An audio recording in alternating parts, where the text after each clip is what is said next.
Hello and welcome back to my garden, although this is not my usual garden.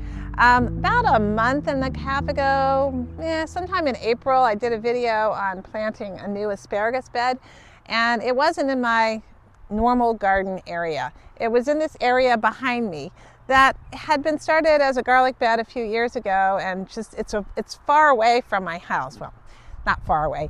It's actually in the middle of the vineyard, outside of the vineyard, and but it's not something that's right next to my house. I planted it down here because asparagus is a perennial crop, and once it gets established, it doesn't need a whole lot. Plus, we already had these garden beds that had been made, I guess 4 years ago, but they really hadn't been used. They had been covered with a tarp, but not used. However, it was a little bit weedy around the area.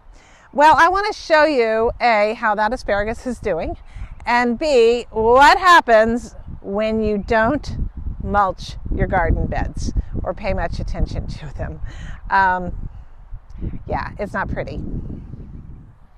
Well, here you can see that we do have asparagus that is sprouting. It took it a long time to sprout. In the meantime, oh my gosh, do we have buckets of weeds and buckets of tears in here. I am going to have to weed all of this, and it's not going to be pretty, but it is necessary. On the other bed, we had planted some asparagus that you see here, and it's coming up, but also just tons and tons and tons of weeds and grass and stuff like that. So in a nutshell, what I've got to do is first weed this like crazy, and then I need to put some hay mulch down on it or some straw, kind of a thick layer, so that this bed can be protected from the rays of sun that get very hot down here, and also from so much weed pressure. So I'm going to go ahead and do that. However, I've got space down here. And the other thing I'm going to do down here, even though it's out in the middle of the field, I am going to actually take some extra tomatoes that I have, and I might as well stick them in the ground, and I might put a few peppers in. And even though this area is not, one of the big problems is it's not close to a water source, I'm going to treat this bed like, all right, these are extras. I'm going to water them maybe once a week if I can. Hopefully Mother Nature will help me along the way on most weeks. If not, if they don't grow, what's the worst thing that can happen? I am probably going to have to come in and put some sort of little protective barrier, fencing or something, to try to keep critters out of here, because they will definitely want to come in, especially deer and rabbits and raccoons and possums, and I don't know if we have groundhogs down here or not, but I'm sure everybody would love to find this. So I'm just going to kind of hack away at it and see what happens. I mean, what's the worst thing? These are extra tomatoes, extra peppers, and instead of throwing them out, I might as well plant them, right? But first, I got to get this weeding done, and it's not going to be a pretty situation. All right, let's get started. I have been procrastinating this all day, but the weather is perfect. As you can see, there's a lovely breeze out.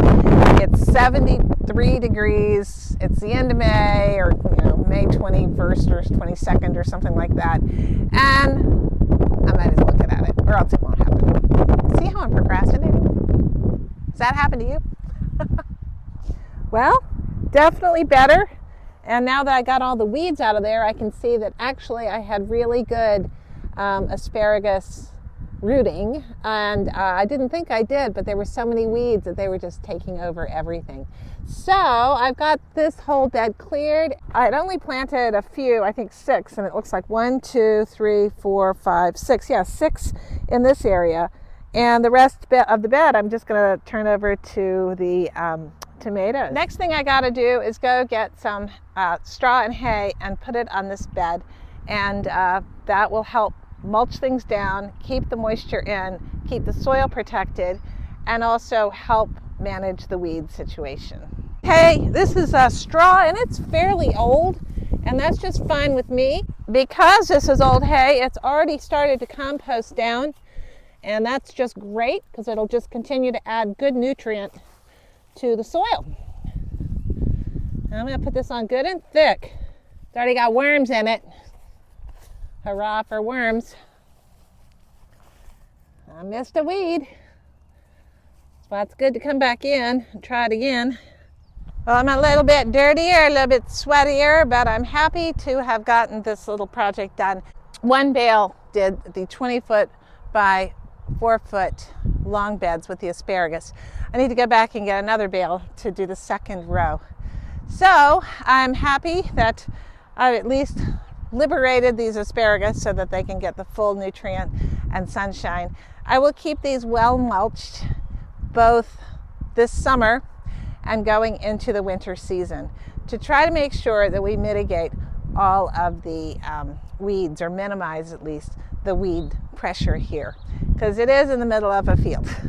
In the middle of it, the grapes are up there, the grapes are down there, there's some trees in the middle, but this is a little bit far from the house.